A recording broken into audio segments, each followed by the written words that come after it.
it's just, do we want to do that? And it's just aligning on long-term goals and figuring out, as a team, what we really want to do and how much risk we want to take. 1, 2, 3, go!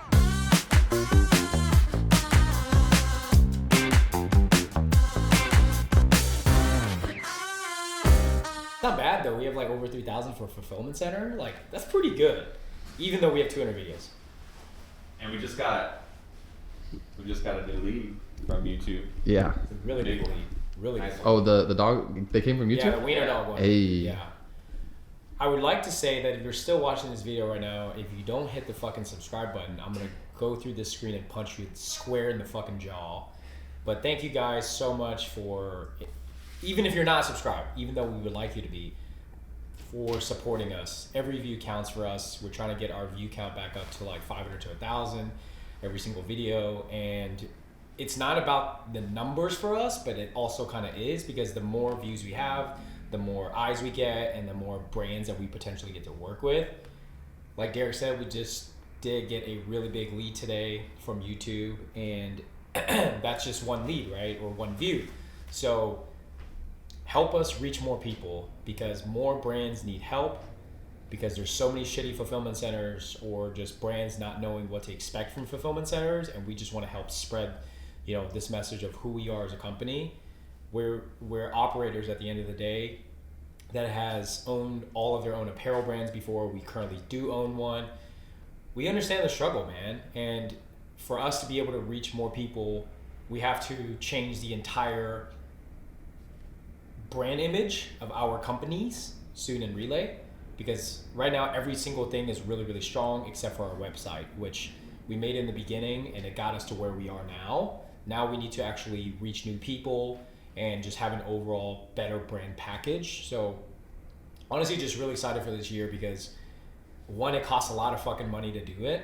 Two, it just requires like us actually knowing what to put on there and the brands that we work with. So we're working with better brands now that fucking complain less. And understand the issues that come along with just growth that both and all companies face. So just a great start to the year, lots of growing pains, but lots of growth nonetheless, and very, very grateful for that. We are in a position of growth and currently looking to bring on a few new roles. One of those roles is a accountant role, accountant manager.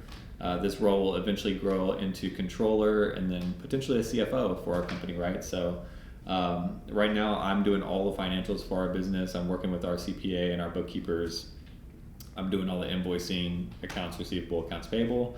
And this is something that isn't sustainable for me long term. I don't have a financial background. Doing the basics, there's a lot that probably needs to be done on the back end for a better view. So I'm interviewing some candidates for this position right now. I have 2 today, 2 tomorrow, and then 1 next week. So from there, I'll probably make a decision. They're all pretty high level. They all have great experience.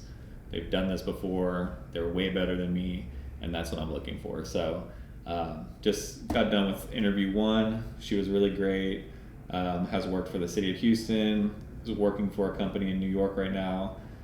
She's actually looking for another job because the New York company is bringing everybody in office, and she'd have to move to New York. She doesn't want to move to New York. So could be a great opportunity for us to get a really high level operator here. So just telling them, straight, I'm being very open. This is what we're doing. We're a startup. Things are probably messy. What would you do to fix it? That's kind of like the question I'm asking. So excited for this role. It's going to take a lot off my plate, a lot of pressure, probably a lot of stress and worry, and then really help us maintain the growth that we want to grow with this year. So on to interview number 2. So right now they're both one entity, but we're actually in the process of splitting them. So we're in the process of actually classifying revenue and expenses for both sides to get a clear picture of revenue from logistics and revenue from manufacturing. But when there's purchase orders placed, we are invoicing through bill.com, and we are paying our vendors through Bill.com. Yeah, no worries. Yeah, thank you. Have a good day. Second one done. Yeah, she was great as well. Master's in accounting, enjoys startups, has logistics and manufacturing experience, worked for a trucking company that was acquiring a lot of companies, so she went through 6 acquisitions with them, so sounds a lot like shit that we're doing with opening different entities and whatever. So she gave me like a 30-60-90 plan of what she would do in the 30-60-90s. So, but I'm excited for it. You know, like a lot of the stuff I'm like, hey, I'm doing this, but I'm not like, it's just me doing it. I'm not like staying on top of it like I should be.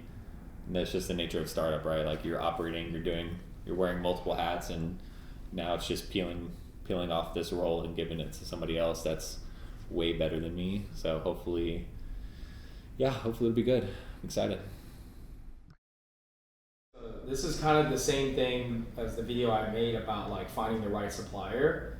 You don't want to find a supplier that's manufacturing for Nike and Lacoste and Puma and shit. You don't want to work with those people. You want to work with like a mid-tier factory to where you actually get the attention and they're not like just basically shafting you in your services or your products that you're trying to create, right? Like there's no need to try to chase these big suppliers or big people to bring into your brand, you know? Derek and I have been actively scaling on all fronts of the business this year, and it's picked up so crazy, like even more than we can imagine. And you know, Austin's been telling me to do this, but just post like every single day, doesn't fucking matter where, but have content for people to see. And we are now officially waitlist only for Soon, and that is a really fucking cool feeling to have. Like we've built this business so well that it doesn't need to be this shiny object that has the coolest type of social media available, like no AI. We don't use fucking AI for content. We are very like, except for some thumbnails that Austin makes, but all of our content is filmed by us. We're in it ourselves. And I think people just love the authenticity, and obviously it helps when you do good work and you know what you're doing. But yeah, Soon has just, it's crazy this year. Like it's fucking insane, dude. Like we had a meeting with our bankers yesterday, just saying it out loud to people outside of our circle, like the growth trajectory of this year. And sometimes it's hard to believe, right? So we're on wait list only for Soon now, which is awesome. You know, 2 months wait minimum for brands until our design team gives us the go, because they're fucking tapped out. And we still have more inquiries than ever, you know? So we've increased our price. We now have a wait list, and there's more inquiries than ever. So that's great. And now, finally, we are working with more established brands. Not like your fucking people who complain all the damn time. We're working with brands that are doing 5, 10, 15, $20 million a year now. So our client base has also changed, which helps, because we're actually, that's who every brand wants to work with, is brands that are actually doing already in the millions, rather than always just working with startup brands, right? Like startup brands usually have startup budgets, so it's harder to justify our services. But cool feeling, really, really cool feeling. So you found us on YouTube. Nice. Watching the videos? That's awesome, man. That's why we do it, you know? Just jumped off a call with a dog brand. They do leashes, collars, specifically for dachshunds. They're doing very well right now. They're drop shipping from China. So these are the type of clients that, you know, you are more of a partner for, right? Like you want to educate them on what it looks like, the whole process, getting them onboarded, and then making sure you're communicating with them on a day-to-day basis, because it is a kind of a uneasy time for them, right? Like it's new, venturing into the world. You have a model that's already working for you, but you want to make a change to provide a better service. And the 3PL you select in this situation is a huge deal. I mean, it could make you or break you, essentially, right? Like if you choose the wrong partner, they suck. Their inventory is off. Their order, you know, their order accuracy is off. shipping times are off, you know, it could be just as poor service as like drop shipping from China or worse. So it's a big decision. I think he said we were the third 3PL he's interviewed, but he's watched a bunch of our YouTube channels, so he likes the transparency that we offer, and like feel like he already knew us coming into the call. So that's exactly why we make these videos. It's cool. Justin, if you're watching this, thanks for the opportunity to at least have a call and pitch ourselves to you. So yeah, man, we're excited.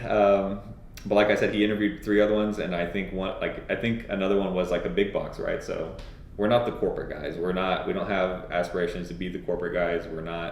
We don't function that way. We are the agile operator, founder-led, understand what's going on, understand things need to move quick, and that's kind of how we run our business. We're available, we're quick, and we do a good job.